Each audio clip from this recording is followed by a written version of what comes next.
గురు పౌర్ణమి కదా, గురువు గురించి ఏదన్నా పాడు. గురులేక ఎటువంటి గునికి తెలియకపోదు, గురులేక ఎటువంటి గునికి తెలియకపోదు, గురులేక ఎటువంటి గునికి తెలియకపోదు, గురులేక. ఇది బజరే గురు దైవం. నాకు తెలిసిన తెలీదు. నీ చిత్తము నిర్మలం అని త్యాగరాజ కీర్తనలో చరణం.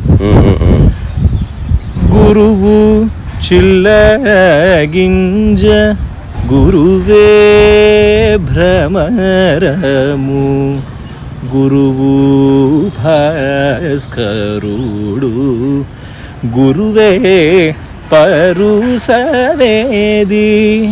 గురువే ఉత్తమగతి, గురువు నీవనుకుంటి, ధరణు దాసుని బ్రోవా త్యాగరాజనూత నీచితము నిర్మలము నిశ్చలమని నిన్నేనమ్మినను రామని చిత్తము నిర్మలము నిశ్చలమని. ఏ రాగం ఇది? ధన్యాసి. ధన్యాసి. టైసన్ ఏదో కూర్చో, ప్యాంట్ ఖరాబ్ అయినా కూర్చో. గురువు అని ఎవరిని అంటున్నావు? నువ్వు ఎవరైనా అనుకోవచ్చు, అది ఓకే. నువ్వు ఎవరైనా గురువు అనుకోవచ్చు, బికాస్ దానికి ఒక రీజన్ ఉంది. నీకు ఎవరో తెలియదు కాబట్టి నువ్వు ఎవరైనా ఏమైనా అనుకోవచ్చు. కానీ గురువు అని తెలిసిన వాడికి ఒక విషయం ఖచ్చితంగా తెలియాలి. అంటే తన యొక్క కర్తవ్యం, మురళి గారు అయితే తన కర్తవ్యం ఏంది అని తనకు ఖచ్చితంగా తెలియాలి. ఇప్పుడు నా దృష్టిలో ఒకవేళ గురువు అని ఒక వ్యక్తి అంటే టైటిల్ కాదు, అదొక స్థితి. దాని ద్వారా మనం పొందే లాభాలు కానీ అట్లాంటివి ఏమీ లేవు. ఒకవేళ గురువు అనేవాడు ఉంటే డబ్బులు లాగడానికో, లేకపోతే జనాల్ని మూట కట్టడానికో, లేకపోతే ఒక సిద్ధాంతాన్ని ప్రపంచానికి పరిచయం చేయడానికో, అదంతా అనవసరం. ఒకవేళ డాక్టర్ పని ఏంది? డాక్టర్ యొక్క వన్ లైన్లో చెప్పాలంటే what is the work of a doctor? రోగం ఉన్న వాడికి వైద్యం చేయడం, ఆరోగ్యాన్ని ఇవ్వడం. తిరిగి ఆరోగ్యాన్ని నీకు ఇంకోటి ఆరోగ్యాన్ని ఇస్తున్నాడా? నీ ఆరోగ్యాన్ని నీలోనే ఉంది, అది పరిచయం చేస్తున్నాడా? అనారోగ్యం తీసేసి. సో డాక్టర్ పని అనారోగ్యాన్ని తీసేయడం, ఆరోగ్యాన్ని ఇవ్వడం కాదు. గురువు పని ఏంటి? నీ అజ్ఞానాన్ని తీసేయడం, అంతకు మించి వేరే పని కాదు. ఇంకా చెప్పాలంటే రవీంద్ర శర్మ గారని ఒక ఆయన ఉన్నారు ఆదిలాబాద్ దగ్గర. మన ప్రకృతివనం ప్రసాద్, మన మదనపల్లి ప్రసాద్ గారు ఆయన గురించి తెలుసుకొని ఈయనకు ఎంక్వైరీ అనమాట. ఆయన దగ్గరికి చాలామంది వస్తుంటారు, నాన్నగారు అని చెప్పి చాలామంది వస్తుంటారు. సో ఆయన అడిగిన ప్రశ్న ఏంటంటే, అయ్యా మీ దగ్గరికి చాలామంది వస్తున్నారు, మిమ్మల్ని నాన్నగారు అంటున్నారు, మీ ఒళ్ళో పడుకుంటున్నారు, మీ దగ్గరకు వచ్చి కన్నీళ్ళు పెడుతున్నారు, ఊరికి వచ్చేట్టు నిద్రపోతున్నారు. ఫ్రాంక్గా చెప్పాలంటే రియల్ మనుషులు ఎట్లా ఉంటారో అట్లా కనిపిస్తున్నారు మీ చుట్టుపక్కల. అలాగని మీరు ఏ గురుబోధ చేయట్లే, మీరు ఏ దీక్ష చేయట్లే, ఏ ఆశీర్వాదం చెప్పట్లే, ఎవరైనా తిన్నావా తినుకో అంటున్నారు, అంతే. అది ఎవడనే చెప్తాడు కదా. అసలు మీరు ఏం చేస్తున్నారు అన్నప్పుడు అప్పుడు ఆయన చెప్పిన ఒకే ఒక్క మాట నాకు విపరీతంగా నచ్చిందంటే, ఒకవేళ నేను అదే చెప్తున్నా అంటే కొందరికి భాష దొరకకపోవచ్చు, కొందరు దొరకవచ్చు. స్మృతి జాగరణ అని చెప్పాను. అంటే అందరూ వాళ్ళు ఎవరో మర్చిపోయారు, అది జస్ట్ మేల్కొల్పుతున్నా సార్. నువ్వు ఒక వ్యక్తి డబ్బు అని పరిగెడుతున్నాడు, అది నువ్వు కాదురా అని చెప్తున్నా. ఒకడు పేరు ప్రఖ్యాతులు పరిగెడుతున్నాడు, అది నువ్వు కాదురా అని చెప్తున్నా. నేను ఓన్లీ స్మృతి జాగరణ చేస్తున్నా. పొద్దున్నే జిడ్డు కృష్ణమూర్తి ఒక లైన్ చదివా. ఒకటి ఏదైనా ఆశ్చర్యంగా ఒక విషయం చూస్తే, అంటే ఒక మంచి పెద్ద థండర్ కానీ ఏదైనా, నాకు జోక్ గుర్తొచ్చింది. కుక్క దగ్గర పూలు ఉంది, అది పోయింది అనుకుంటారా?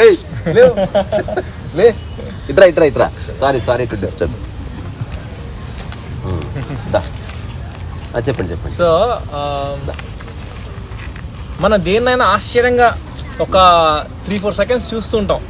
గబుక్కుని ఒక థండర్ వచ్చినా, లేకపోతే మంచి పక్షులు అలా ఎగురుతున్నా, ఆ 4-5 సెకండ్స్ మనం దాన్ని అలా ఆశ్చర్యంగా చూస్తాం. అవును. ఆ 4 సెకండ్స్ 5 సెకండ్స్ అది యాక్చువల్లీ లైఫ్. ఎందుకంటే ఆ 4 సెకండ్స్ లో నువ్వెవరో మర్చిపోయావు, నీ ప్రాబ్లమ్స్ మర్చిపోయావు, నువ్వు ఒక మనిషి ఉన్న విషయం మర్చిపోయావు, నీకు కోరికలు ఉన్న విషయం మర్చిపోయావు, నీకు కుటుంబం ఉన్నది మర్చిపోయావు, నీకు అన్ని మర్చిపోయావు ఆ 4 సెకండ్లు. అయితే అదేంటో చూడు. దీంట్లో ఇంకొక చిన్న శ్లేష ఉంది. ఒకవేళ if there is no thunder అనుకో, అప్పుడు ఒకటి ఉండటం వల్ల అసలు మాయ ఎక్కడ స్టార్ట్ అవుతుంది నాకు తెలిసిన ఒక ఉంటేనే అది ఓకే నేను అంటున్నది. Again you wait for the thunder. అక్కడ ఉంది మాయ. ఇప్పుడు నాకు తెలిసిన ఒక వ్యక్తి అనంతమైన ధ్యానాలు చేసి, జపాలు చేసి, రకరకాల గురువులు కాళ్ళు పట్టుకొని ఇదంతా వృధా అనుకున్నాడు లిటరల్లీ. నా దగ్గరకు వచ్చి చెప్పాడు, వేస్ట్, ఈ విధవలు ఏమి చెప్పట్లే, ఆ పని చేస్తున్నారు, సర్వీస్ చేస్తున్నారు, అన్నదానం అంటున్నారు, నాకు ఏది అర్థం కావట్లేదు. అసలు సమాధి స్థితి అన్నది అనుభవం, మూర్ఖత్వం అది. అసలు మనోశూన్యత అన్నది లేదయ్యా, నాన్సెన్స్ అది. ఇట్లా చెప్పిన ఒక వ్యక్తి ఒకరోజు తన ఉద్యోగ నిమిత్తం ఒక దగ్గరికి వెళ్ళాడు. ఒక దగ్గరికి వెళ్ళి తన పని తాను చేసుకుని ఏమి బూసిపోక టైంపాస్ కాక ఓ చెట్టు కింద కూర్చున్నాడు. That happened. ఇప్పుడు కాసేపైన తర్వాత మేలుకుంటే తను ఏ స్థితి అనుభవించాడో తనకు ఎరుకుంది. ఈనాటి వరకు తిరిగి అది పొందాలని ట్రై చేసి విఫలమవుతున్నాడు అనమాట. నా దగ్గరకు వచ్చి ఈ మాట చెప్తే నేను అన్నాను, ఆ స్థితి నీకు ప్రయత్నం వల్ల వచ్చిందా, అప్రయత్నంగా వచ్చిందా అంటే ప్రయత్నం వల్ల రాలేదు, అప్రయత్నంగానే వచ్చింది. మరి నువ్వెవడు మధ్యన ప్రయత్నం చేయడానికి? మళ్ళీ వస్తే వస్తుంది, మళ్ళీ రాకపోతే రాదు. నువ్వెందుకు మధ్యలో దూరుతున్నావు? జ్ఞానోదయపు స్థితి బాగుంది, సమాధి స్థితి బాగుంది, ఇది చాలా బాగుంది అన్నవా మాయ స్టార్ట్ అవుతుంది. అది బాగుండడానికి బాగుండకపోవడానికి అతీతం. అది ఉంది. ఒకవేళ నీకు అది అనుభవంలోకి రాకపోయినా ఉంది, అనుభవంలోకి వచ్చినా ఉంది. నువ్వు మధ్యలోకి దూరకు. నమస్కారం. అయితే ఇక్కడ ఇంకొక విషయం, ఒక ఇంపార్టెంట్ క్వశ్చన్. హోల్ మొత్తం మన ఎగ్జిస్టెన్స్ ఏదైనా చూసుకున్నా సరే, మనకి ఏదైనా ఒకటి బాదరింగ్గా ఉంది అనేది, లేకపోతే ఏదైనా కోరిక అనేది one of the core point. మన హ్యుమానిటీ కానీ ఎవరికైనా కోరిక ఉంది. అది పడుకోవాలి, నిద్రపోవాలన్న కోరిక కావచ్చు, లేదా తిండి తినాలన్న కోరిక కావచ్చు, లేదా అవి కోరికలు కావు. అక్కడికి వస్తున్నా. కోరికని బుద్ధుడు చెప్పాడు, కోరిక దుఃఖానికి మూల కారణం అని చెప్పాడు. నేను అన్వేషిస్తే నాకు ఆ స్టేట్మెంట్లో నాకు సమగ్రత కనబడలే. సరే బుద్ధుడు చెప్పాడు, నేను ప్రమాణంగా తీసుకోవట్లేదు. బుద్ధుడు వస్తే I touch his feet, still I disagree to some extent. సరే ఆయన దాన్ని ఎలాబొరేటెడ్ చేసిన ఏదన్నా పుస్తకం ఉందో నాకు తెలియదు. సో ఏవైతే 4 సూత్రాలు చెప్తున్నారో అందులో కోరిక ద్వారా దుఃఖము, దుఃఖం తర్వాత ఇట్లా చెప్తున్నారు. ఎగ్జిస్టెన్షియల్ కోరికలు ఏవైతున్నాయో వాటిని కోరికలు అనుకోవడానికి వీల్లేదు. ఇప్పుడు నువ్వు అన్న తినాలన్నది కోరిక కాదు, ఎగ్జిస్టెన్షియల్ నీడ్ అది. ఇప్పుడు నాకు ఇది కావాలి అన్న ఛాయిస్ వచ్చింది, కోరిక అయింది. ఓకే, బియాండ్ ఛాయిస్ ఉన్నదంతా కోరిక కిందికి రాదు. కోరికను మనం 2 రకాలుగా విభజిస్తే నా ఒక ఐడియా ఉంది. ఏంటంటే నా దృష్టిలో మేబీ తినడం కూడా కోరిక అనుకుంటే, ఎగ్జిస్టెన్షియల్ నీడ్ దాన్ని కూడా కోరిక అనుకుంది. సెకండ్ కైండ్ ఆఫ్ కోరిక ఏంటంటే అది ఉన్నా లేకపోయినా మనకి డిఫరెన్స్ ఉండదు, కానీ అయినా కావాలి. ఇప్పుడు రస్మలై ఓకే ఫైన్, మన ఎగ్జాంపుల్ చెప్తాం. ఇప్పుడు నేను అన్నం పప్పు తింటే నేను బతుకుతా, కానీ రస్మలై తినకపోయినా నేను బతుకుతా. అవును, కానీ రస్మలై కావాలి అనుకోవడం అని సెకండరీ కోరిక అంటాను నేను. అదే కోరిక అదే బాధిస్తుంది. ఓకే, అందుకే ఇప్పుడు నేను ఎక్కడున్నా, ఏ స్థితిలో అంటే నాకు చాలా కోరికలు ఉన్నాయి, కానీ ఆ కోరికలు తీరకపోయినా నేను దాన్ని బాధగా మార్చుకోను. ఒకవేళ కోరిక తీరితే దాన్ని అహంకారంగా మార్చుకోను.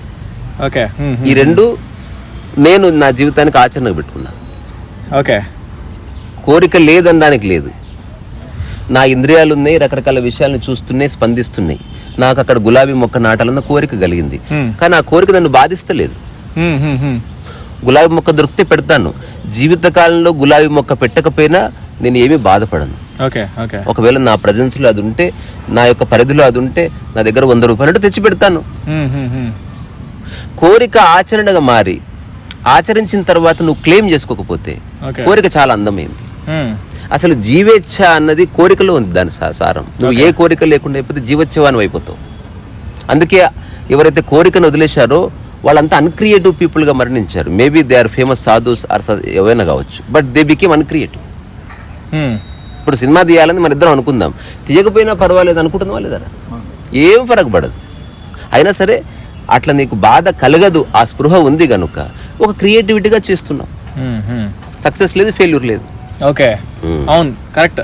మరి తీసే సక్సెస్ అవ్వాలి అనుకోవడమే అసలైన ప్రాబ్లం. సినిమా తీయకపోయినా ఏం కాదు, కానీ నాకు అవకాశం ఉంది కనుక తీస్తున్నాను. ఇప్పుడు నాకు ఎగ్జాంపుల్, ఈ ప్రతి ఏరియాలో హెలిప్యాడ్ వచ్చింది అనుకో, నేను హెలికాప్టర్ కొనుక్కుంటాను. మనం ఉన్న సందర్భంలో మనకు కొన్ని అవైలబుల్ వస్తున్నాయి. ఒక 200 ఏళ్ల క్రితం అప్పుడున్న యోగులకి వాళ్ళకి సినిమా తెలీదు, ఇంటర్నెట్ తెలీదు, ఏమీ తెలియదు. కాబట్టి ఆ విధమైన కోరుకునే అవకాశమే లేదు. ఓకే, అప్పుడున్న కోరిక సోషల్ మీడియా వచ్చింది కాబట్టి మనకి ఇవన్నీ తెలుస్తుంది. ఇంకోటి యాక్చువల్లీ ఆది మానవుడు లాగే మనిషి ఉండుంటే అసలు వాడికి ఆ నది దగ్గర ఉండేవాళ్ళ కుటుంబం 100 మంది, అసలు వాడికి బయట ప్రపంచం తెలియదు, ఆ యుద్ధాలు జరిగి ఏం తెలియదు. వాళ్ళు బతుకుతారు, తింటారు, పడుకుంటారు, మళ్ళీ పిల్లలు ఉంటారు, అంతే అంతే వాళ్ళ ప్రపంచం. అసలు ప్రాబ్లమ్స్ కూడా ఉండవు. మా అయితే ఫుడ్ దొరకకపోతేనే వాళ్ళ ప్రాబ్లం, లేకపోతే లేదు.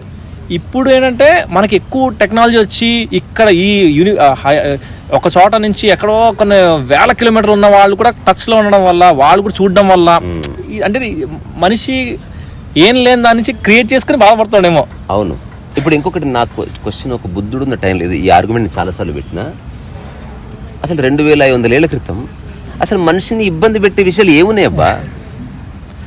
అంటే దేని నుంచి విముక్తి చెప్పు? అప్పుడు ఇంటర్నెట్ ఉందా, ఇంత రియల్ ఎస్టేట్ ఉందా, ఇంత డబ్బు ఉందా, లేకపోతే రోల్స్ రాయస్ కార్ ఉందా, లేకపోతే సినిమా హీరోయిన్లు ఉన్నారా, అందాలు ఉన్నాయా, లేకపోతే విదేశాల్లో ఏం జరుగుతుంది అని చెప్పేటువంటి మీడియా ఉంది? ఏమీ లేదు. అలాంటి టైంలో సఫరింగ్ ఏముంటది అసలు? నా క్వశ్చన్, నేను ఆలోచిస్తే అప్పుడున్న మనిషి ఏ విషయంలో సఫర్ అయ్యాడు? Probably from sex. అదైతే కొన్ని వేల సంవత్సరాల నుంచి ఉంది, అది ఎప్పటికీ రెలవెంట్ ఉంటుంది. ప్రాబబ్లీ అది మోస్ట్ ప్రిడామినెంట్ డిజైర్ గా మారిందేమో ఆ రోజుల్లో. దాని నుంచి విముక్తి కోసం అట్లా బయటపడ్డారేమో. అసలు విముక్తి కావాలి అని అనుకోవడం కూడా అవసరం. అసలు ఒకవేళ అది బాధిస్తే అవసరం. ఉదాహరణకి చేతికి తాడు గట్టిగా కడితే ఆ తాడు వదిలించుకోవాలన్న నీకు ఆలోచన వస్తూ ఉంటుంది. అవును. తద్వారా నీవు వదిలించుకుంటావు ఒక్కొక్కసారి, లేదా ఆయన దగ్గరికి వెళ్తే ఆయన గురువయ్యాడు అంతే ఆ క్షణానికి. అయితే ఇప్పుడు మన కోరిక గురించి టాపిక్ వచ్చింది కాబట్టి 2 స్టేట్మెంట్స్ చూసుకుందాం. రమణ మహర్షి వారు అన్నది మనం ఒకసారి డిస్కస్ చేసిన, మళ్ళీ ఒకసారి ఏమన్నానంటే, కోరిక ఉంటే దాన్ని తీరుస్తూ ఉంటే అది వాసనగా మారి ఆ కోరిక ఇంకా బలపడి ఇంకా ఇంకా చేస్తూ ఉంటావు, ఇంకా ఇంకా దాన్ని సాటిస్ఫై చేయడం వల్ల ఇంకా వాసనగా మారి ఇంకా ఇంకా చేస్తూ ఉంటావు, ఒక లూప్. నేను అంటున్నా ఈ స్టేట్మెంట్ అబ్స్ట్రాక్ట్. అది ఏ కోరికను చెప్పు, ఏదన్నా అనడానికి లేదు. ఇప్పుడు రసమలై ఉంది, నాకు రసమలై అంటే చాలా ఇష్టం. అది ఎంక్వైరీ ఎక్కడ? అసలు రసమలై నీకు అవసరమా కాదా? ఇది విచారణ. Why you need it? అవసరం లేదు, బట్ అయినా కావాలి, తిను. దాని ద్వారా వచ్చే అన్ని పర్యవసానాలను అంగీకరించు, తద్వారా విముక్తి కలిగింది ఆల్రెడీ. అయితే పాయింట్ ఏంటంటే, రసమలై తినడం వల్ల దాని వల్ల ఇంకా దాని మీద ప్రీతి కలిగి ఇంకా నేను చిన్న రమణ మహర్షి గారి ఎగ్జాంపుల్ ఇస్తున్నా. అంటే గొయ్యి నుంచి బయటపడడానికి ఇంకా గొయ్యి తవ్వితే కరెక్టా? నేను అంటున్నది రసమలై తినాలనిపిస్తే తిను, ఆలోచించు. కానీ తిన్న తర్వాత నీకు షుగర్ వస్తే బాధపడదు. ఇది ఫస్ట్ స్టేట్మెంట్. అంటే దాని యొక్క అన్ని పర్యవసానాలు అంగీకరించే స్థితిలో ఉండి దాన్ని పట్టుకో, ఒకటి. రెండవది, రసమలై లేకపోతే నువ్వు లేవని తెలిసినప్పుడు రసమలైని ప్రతిరోజు తయారు చేసుకోవడం కూడా నేర్చుకో. ఇక డిపెండ్ అవ్వకు. అట్లా అర్థం రెసిపీ. ఇప్పుడు నేను చెప్తున్నా, ఒక యోగి నాకేం అక్కర్లేదు అంటున్నాడు, కానీ అతని దగ్గర ఒక దండం ఉంటుంది, లేకపోతే ఒక కమండలం ఉంటుంది, దాన్ని వాళ్ళు నిరంతరం క్యారీ చేస్తున్నారా లేదా? అంటే రసమలై క్యారీ చేయంగా. థాట్ ఎండ్ ఎప్పుడైతుంది? When you have in your disposal. తద్వారా థాటే లేదు. చూడు, ఇప్పుడు రసమయ్య తినాలన్న థాట్ లేదు. ఇప్పుడు పండిట్ బిర్జు మహారాజు పాన్ వేసుకుంటాడు, పాన్ వేసుకోవాలన్న ఆలోచన లేదని చెప్పాడు ఒకసారి. ఎందుకో తెలుసా? పాన్ నా దగ్గరే ఉందన్న. ఇప్పుడు నా దగ్గరే ఉన్నప్పుడు దాని గురించి ఆలోచన ఎందుకు ఉంటుంది? ఆలోచన ఎప్పుడు వస్తుంది? నువ్వు పొందాలనుకున్నది నీ దగ్గర లేనప్పుడు దానికి దీనికి మధ్య వ్యవధే ఆలోచన. ఇంకా ఎక్కువ పెరిగితే అది వ్యామోహం అవుతుంది, ఇంకా ఎక్కువ పెరిగితే ఇంకా రాకపోతే నిరాశ వస్తుంది. నువ్వు అనుకున్న సమయానికంటే తొందర వస్తే నీకు జుబిలెన్స్ వస్తుంది. అసలు ఎప్పటికి రాని తెలిస్తే డిప్రెషన్ వస్తుంది, వచ్చి ఎవరైనా లాక్కుంటే ద్వేషం వస్తుంది. ఇవన్నీ వస్తున్నాయి, ఒకటే దాని యొక్క వ్యాప్తి కదా. ఇంకో ఎగ్జాంపుల్ తీసుకుందాం, సింపుల్ ఎగ్జాంపుల్. ఇప్పుడు కంట్లో ఏదో దురద వచ్చింది, సింపుల్. ఒకసారి ఏం చేస్తాం, దురద వస్తుంది, ఇలా గోకుతాం. ఆ గోకినందుకు ఇంకా మండుతుంది, ఇంకా గోకుతాం, ఇంకా మండుతుంది. అది ఒకసారి దురద వచ్చినా ఆగితే అది మెల్లిగా దురద వస్తుంది సార్, అదే ఆగిపోయి మధ్యలో ఆగిపోతుంది. సో ఈ ప్రాసెస్ ని ఎంత గోకిన కూడా గోకిన తర్వాత ఆగాలి. ఏదైనా ఆగవలసిందే. అందుకే అలా మనకి దాని ఉదాహరణ తీసుకొచ్చాం మనం. ఎవరెవరైతే మనసును అణచాలని ట్రై చేసారో వాళ్ళంతా ఫెయిల్ అయ్యారు. It's a failed project.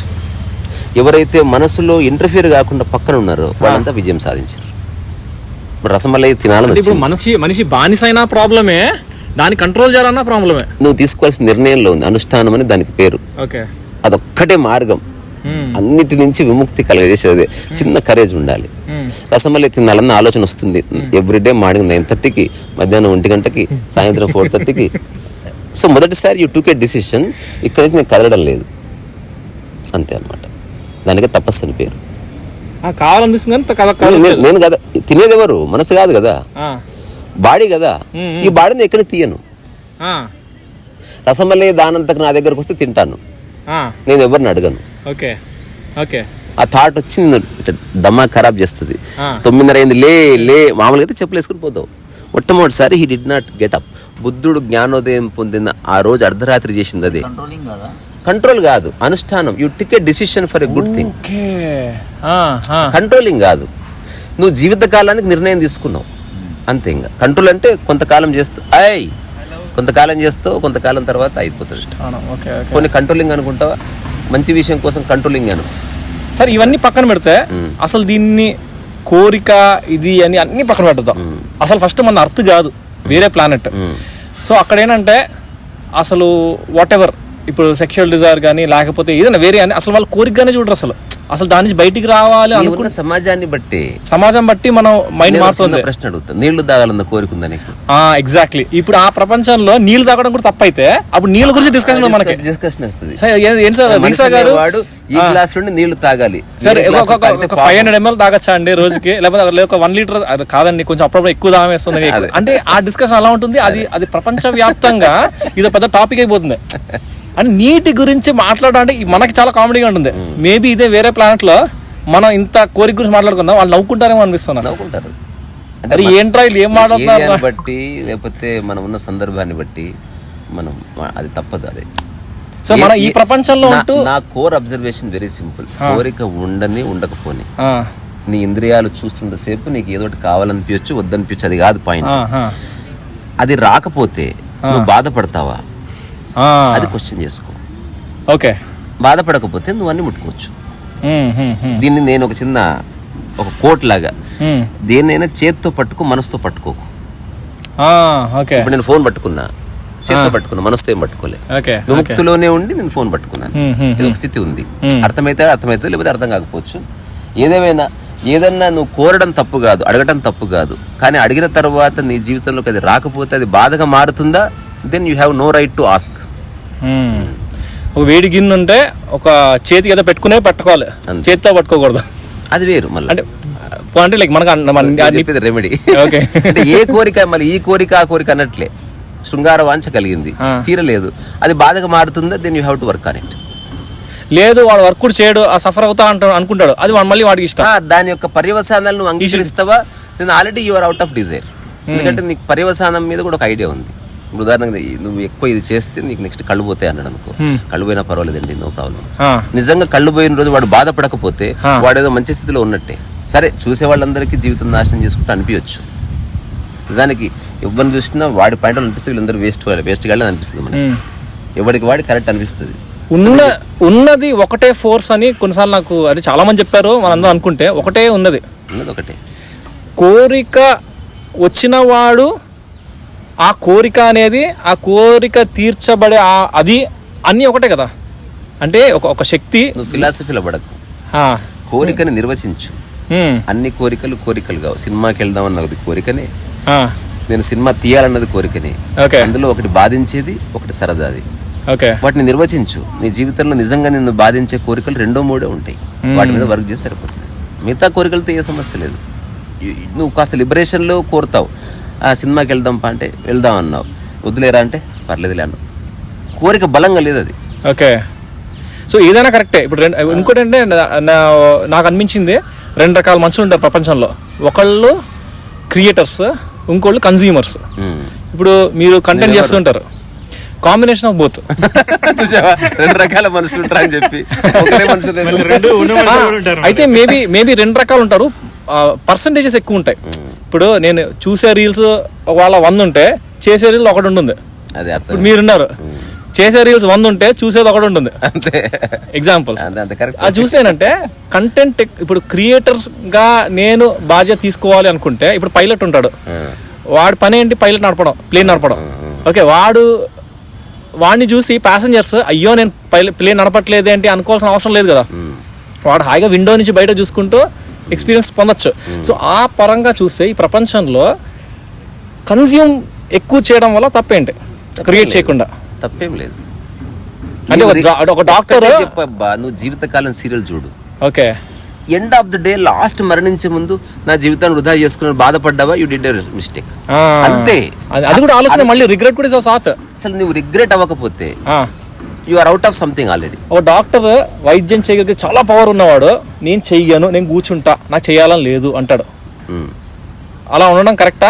అది వేరే, అది స్పెసిఫిక్ ఏ డాక్టర్ మనకు తెలియదు. ఎగ్జాంపుల్ అంటే ఒక పవర్ ఉన్న వాళ్ళు, అది నాకు తెలియదు, వాడి ఇష్టం అది.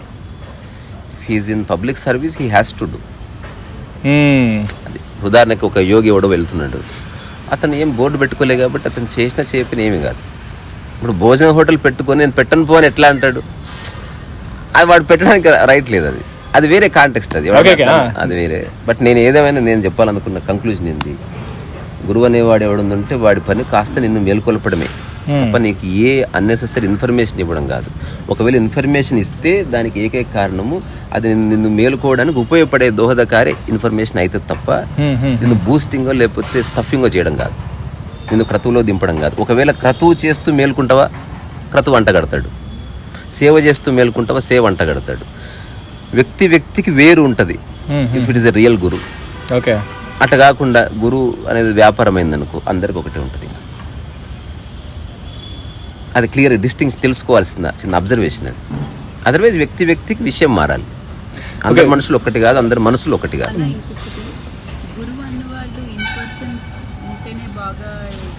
అది కూడా ధారణనే, అన్ని ధారణలే. ఫస్ట్ గురువు రమణ మహర్షి వారు ఏమన్నారంటే, ఫస్ట్ గురువు బయట ఉంటారు. ఆ బయట అంటే అది మేబీ కృష్ణుడు రాముడు బయట మనం పూజిస్తూ ఉంటాం, లేకపోతే ఇంకో మనిషి కావచ్చు. లాస్ట్ ఆ గురువు అనేది మాయమైపోయి మనలో ఉన్న గురువు మేల్కొల్తాడు. వసంత్ ఒక ఎగ్జాంపుల్ చెప్పుకుందాం. నువ్వు ఎవరి దగ్గర సంగీతం నేర్చుకున్నావు? ఎవరు? మా అమ్మ నేర్పించారు. ఇప్పుడు ఆమె దగ్గర నేర్చుకున్నది ఆమె దగ్గర కాదు, ఆమెలో ఉన్న సంగీతాన్ని పట్టుకోవడానికి వెళ్ళాడు. ఇప్పుడు ఆ సంగీతం తీసుకుని తన జోబులు వేసుకున్నాడు.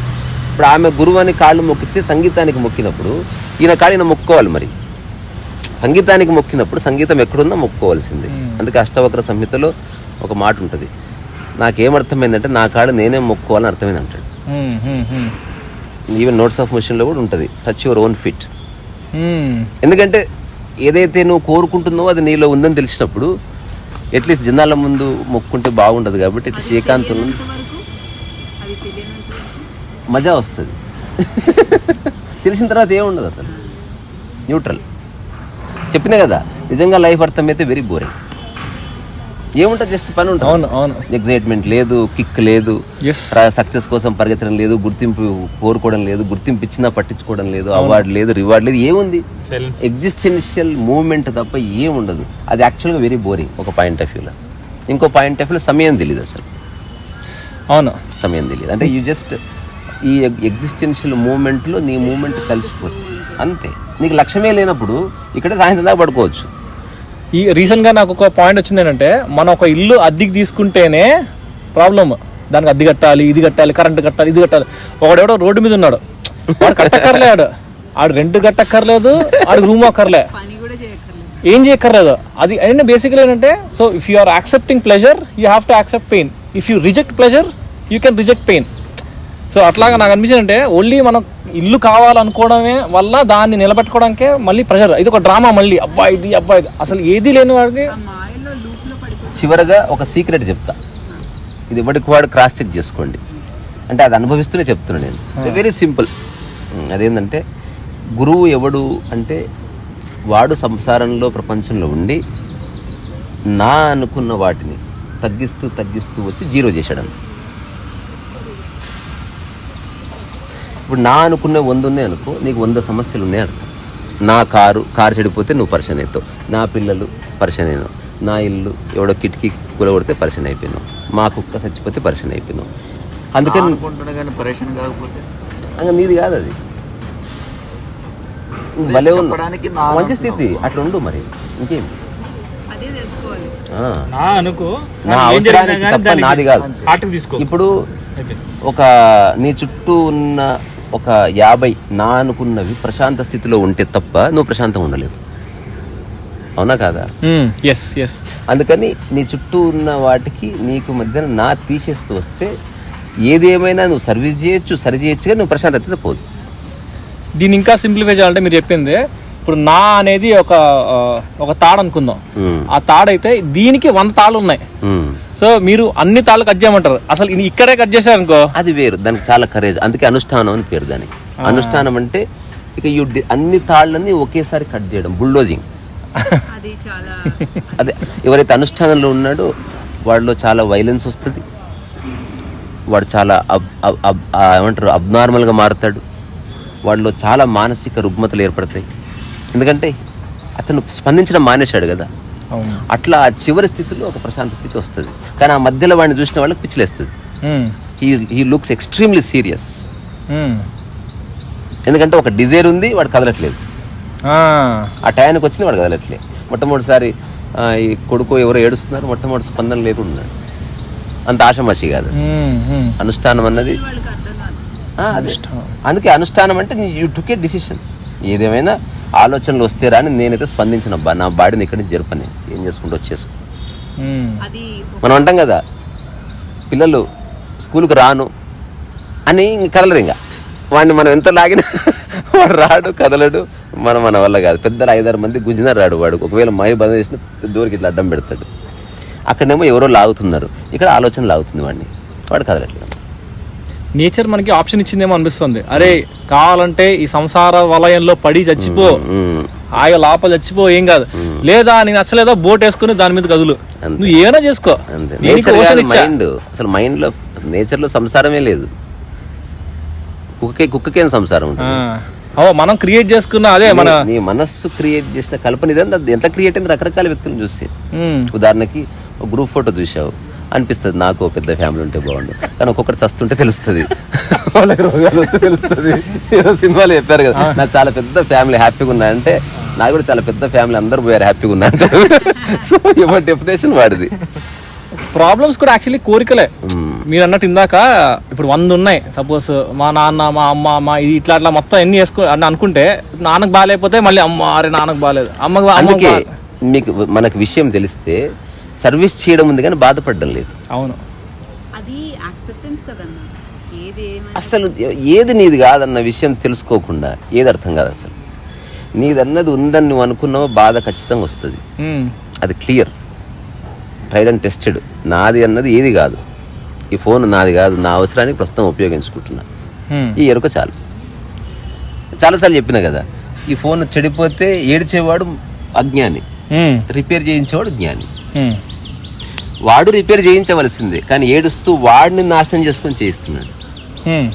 ఇప్పుడు కరీంనగర్లో ప్రవీణ్ అని హఠాత్తుగా ఒకరోజు నాకు ఫోన్ చేశాడు. అన్న మొట్టమొదటిసారి ప్రాక్టికల్గా ఒకటి చూశాను. వాళ్ళ పాప కింద పడితే మామూలుగా అయితే గీత పడ్డా కూడా భార్యను తిప్పేసి కొట్టేసి ఎన్నిసార్లు చెప్పాలి అదట్లా అనే వ్యక్తి సాక్షి అనే డిస్కషన్ నాతో చేస్తున్నాడు హఠాత్తుగా. ఆ కపుల్ ఆఫ్ మంత్స్ ముందు ఒకసారి హఠాత్తుగా భార్య పరిగెత్తుకుని వచ్చి అది కింద పడ్డది, పన్నిరిగిందని చెప్పింది. ఆవేశం వచ్చేసింది, ఇట్లా లెక్చర్ దంచే మైండ్ వచ్చేసింది. హఠాత్తుగా నేను చేయాల్సింది ఆ పన్ను రిపేర్ చేసడం కదా, ఈ అరవడం ఏంది, ఓకే ఓకే వస్తున్నాను అన్నాడు. ఆ తర్వాత పాప ఏడుస్తుందంటే జస్ట్ ఇట్లా ఎత్తుకొని కార్లో కూర్చోబెట్టుకొని నచ్చిన పాట పెట్టుకొని హాస్పిటల్కి తీసుకెళ్ళి, ఈ పన్ను ఇరిగింది, ఏం చేయాలో నాకు తెలియదు, మీరు చేయండి, దానికి ఎంత డబ్బు కావాలో చెప్పండి, నేను బయట కూర్చుంటాను అని చెప్పి హాయిగా బయట కూర్చొని అదే పాట కంటిన్యూ వింటూ ఒక 100 డాక్టర్ చెప్పి ఏం లేదంటే చిన్న ఇట్లా తగ్గిపోతుంది అయిపోతుంది ఓకే. భార్య వచ్చి అడిగిందంటే ఏమైంది నీకు? మొదటిసారి బాగున్నాను, ఇట్లుండదు నన్ను. నువ్వు ఏడ్చి తిట్టి కొట్టినా నువ్వు చేయవలసిన చేష్ట అదే, పన్ను రిపేర్ చేయించడం. నువ్వు ఏం చేయకపోయినా అదొక్కటి చేయ చాలు, మిగతా అంత ఎందుకు నాన్ సెన్స్. ఇదంతా నాన్ సెన్స్ అని గుర్తిస్తే సరిపోతుంది. ఆ పన్ను ఇరిగింది, లోపల నీళ్ళు కూడా ఏదో ఇరిగింది, అది ఇరగడంతో. అదే కదా, గురు పౌర్ణమి సందర్భంగా యాజ్ ఈ మూమెంట్లో ఒక గురువు యొక్క క్యారెక్టర్ మీరు తీసుకుంటే కనుక, నేను ఒక శిష్యుడి క్యారెక్టర్ తీసుకుంటే ఒక క్వశ్చన్ ఏంటంటే, ప్రతిరోజు నేను లేచిన వెంటనే నచ్చింది అంటే క్యారెక్టర్ ద్వారా హాయిగా ఉంది. ఎగ్జాక్ట్లీ, అందుకే సో ఆ క్యారెక్టర్ తీసుకుందాం మనం. ఒక గురువు గారు లాగా అడుగుతున్నాను ఏంటంటే, పొద్దున్న లేచిన ప్రతి రోజు చూసే ఫ్యాన్, రూమ్, ట్యూబ్ లైట్, మనుషులు, అరే ఎవర్రా మీరంతా, నేను ఎవరిరా, ఎక్కడున్నాను రా, ఎక్కడి నుంచి వచ్చాను, ఏంటి సినిమా, ఎంతకాలం ఈ సినిమా అని రకరకాల థాట్స్ అనమాట. ఏంటి దేంట్లో ఇరుక్కున్నా, ఇదేంటి బాడీ ఏంటి, చెయ్యి అంటే అది ఆలోచిస్తే దానికి ఆన్సర్ దొరకట్లేదు. ఇప్పుడు బతకాలి అనే కోరిక లేదు, చావాలి అని కూడా కోరిక లేదు, అలా మధ్యలో ఉన్నాను. ఎందుకు ఉన్నానో తెలియదు, చేయాల్సిన పని చేస్తున్నావు, ఉన్న వాటిల్లో కొంచెం ఏదో కోరిక ఉండదు, ఇది తిందాం అనిపిస్తుంది, అది కూడా టెంపరీ. బట్ ఎవ్రీడే వచ్చే కోరికలు కాదు, ఒక థాట్. లేచిన వెంటనే వరల్డ్ కనిపిస్తుంది, ఏంటి అసలు ఎక్కడున్నాను, ఏంటిది, ఏంటి ఈ డ్రామా, ఏంటి ఈ సినిమా, ఏంటి అసలు ఏంటి ఇదంతా. నా పడిపోవాలంతే అబ్బా. అందరితో ఉండడం తప్పు కాదు, వాళ్ళంతా నీ వాళ్ళు అనుకోవడం తప్పు. ఇది చెప్తే తిడతారు మనల్ని, అయినా సరే అనుకున్నాం కదా. అంటే మనం ఎక్కడున్నామో మనకు ఆ ఆలోచన అక్కర్లే అంటారు. అయితే అసలు నేను లేవు, భూమి మీద ఉన్నావు, అదెందుకు మర్చిపోతున్నావు? నన్ను ఎవడో కాలిఫోర్నియా వెళ్ళినప్పుడు అడిగాడు, అమెరికా ఎలా ఉందంటే, నేను అమెరికాను చూడడంలే, నేను నేల మీద నడుస్తున్నా, ఈ స్పృహ నాకుంది అని చెప్పాను. నువ్వు ఏది పట్టుకుంటున్నావు నీ ఛాయిస్ కదా, అదైతే వాళ్ళు ఎన్ఫోర్స్ చేయట్లే, ఎవరు ఎన్ఫోర్స్. అంటే ఈ క్యారెక్టర్ లో నేను ఇలా అనుకున్నా, ఇలా ఉన్నాను, కళ్యాణం లేకపోతే ఈ దేహం, ఇప్పుడు ఈ చెయ్యి, దీనికి దెబ్బ తగిలితే పెయిన్ వస్తుంది. సో అంటే ఇది కూడా ఆలోచన అంటారా? ఈ పెయిన్ ఆలోచన కాదు, శరీరానికి సంబంధించిన ఏది ఆలోచన కాదు, దాని ప్రారంధం అన్నారు దాన్ని. It is add continuum. Nature ఎట్లయితే పూలు వస్తున్నాయి, ఆకులు వస్తున్నాయి, రాలిపోతున్నాయి, అంటే ఇది ఒక ఇన్ఫినిట్ లాగా అనుకుంటే, ఇప్పుడు ఈ శరీరం కాబట్టి ఇంకో శరీరం, ఇంకోటి అది కొనసాగుతుంది, ఇంకోటి కాదు, అదే ఇంకో శరీరంగా మారుతుంది. నిన్నటి శరీరం ఈ శరీరం ఒకటి కాదు, చూడ్డానికి సేమ్ షేప్ కనిపిస్తుంది, అది వ్యాకోచం చెందుతుంది, సంకోచం చెందుతుంది, ముడుచుకుపోతుంది, ఫైల్ అయిస్తుంది, వంకలు తిరుగుతుంది, అట్లా కొలాప్స్ అయిపోతుంది, అట్లా పడిపోతుంది. నువ్వు అనుకుంటావు పడిపోయింది. ఇది ఎగ్జాంపుల్, ఒక గింజ భూమిలో నాటితే ఆ 3 days ఏం జరుగుతుంది? ఆ గింజ పోయింది కదా, ఇంకోటి ఏదో వచ్చింది కదా. అట్లా నీ యొక్క మన పాయింట్ ఆఫ్ వ్యూలో నువ్వు మరణించినట్టు అనుకుంటున్నారు అందరూ. ఈ వసంత్ అనేవాడు శరీరం అయితే, వసంత్ కొనసాగుతున్నాడు, దాంట్లో ఒక 100 పురుగులు పుట్టాయి, ఆ 100 పురుగులు నీవే కొనసాగుతున్నావు. ఒక్కటే అబ్బా, మరి నేను ఎందుకు పుట్టాననే దానికి ఒక చిన్న జవాబు. చాలా సార్లు నీవెవరో నీకు తెలియదు. ఇప్పుడు ఆ పురుగుంది, దానికి ఆ స్పృహ లేదు, ఆ స్పృహ కలిగేటువంటి ఆ మానసిక పరిపక్వత కానీ, ఆ బ్రెయిన్ స్ట్రక్చర్ కానీ లేదు. నువ్వు గర్భస్థ శిశువు ఉన్నప్పుడు అలాంటి బ్రెయిన్ స్ట్రక్చర్ లేదు, నీకు ఆలోచించే శక్తి లేదు. అందుకని ఈ మధ్యన ఎప్పుడైతే యవ్వనంలోకి వస్తావో, అప్పుడు నీకు ఈ 2 డెవలప్ అయిన తర్వాత, ఓహో నేను ఎప్పటికీ కొనసాగుతున్నానని తెలుసుకోవడానికి పుట్టావు. You are continuing. అయ్యా చిన్న 2 నిమిషాలు సన్మానం ప్రోగ్రామ్ ఉంది, ఆ టాక్ సన్మానం వద్దు, సత్కరించుకోవడం అనుకోండి. పోనీ ఇది అట్లా చెప్తా. క్యారెక్టర్ ఏమంటారు? మైథిలి అడుగుతా అన్నది ఎందుకని, నువ్వు అడగాలి ఇప్పుడు నా ముందే. నాకు అర్థమైంది, వాళ్ళ ప్రేమను ఎక్స్ప్రెస్ చేస్తారు. అలాగే అలాగే అలాగే. Okay, tata, bye bye.